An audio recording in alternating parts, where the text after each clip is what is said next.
malakas at mag-celebrate itong reunion, pipilitin kong dumalo. Sapagkat ipinapakahalaga sa atin. Bakit? Ito ay pagkakataon para tayo magsama-sama, magpangipalita, mag-usap, magsalo-salo. Minsan lang ng oras man lamang sa loob ng isang taon. Diba?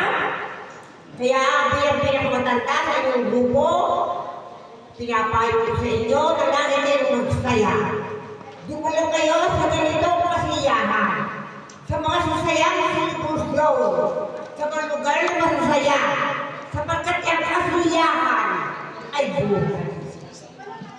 Huwag niyong pabayaan yung sarili na ako'y makalungkot. Happiness is as good as medicine.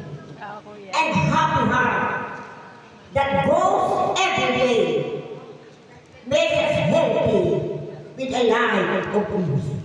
And most of all, happiness is strengthened our life is fun. Kaya magsaya kayo, huwag inyong panghalian ang salapi. Sapagkat ang salapi na nakikita araw-araw, samantalang kasiyahan ng lumipas, hindi na magbabalik na ilan. Tama naman. Kaya, magsaya, iwasan ang lungkot, iwasan ang problema, iwasan ang hinanakit, sapagkat yan ang magiging buhay ng madaling paghina na yung katawan at saka yung isipan. Enjoy your life as long as you are strong. Whether you are good, you like it or not, pagtanda ninyo, wala na. Malungkot na. Kaya as long as you are healthy and vigorous, joy, enjoy your life as happiness. Cheer up!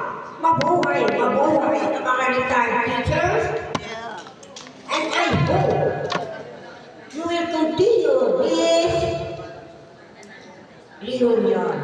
Good luck, good health, and God bless you all. Cheer up and mabuhay. Thank you.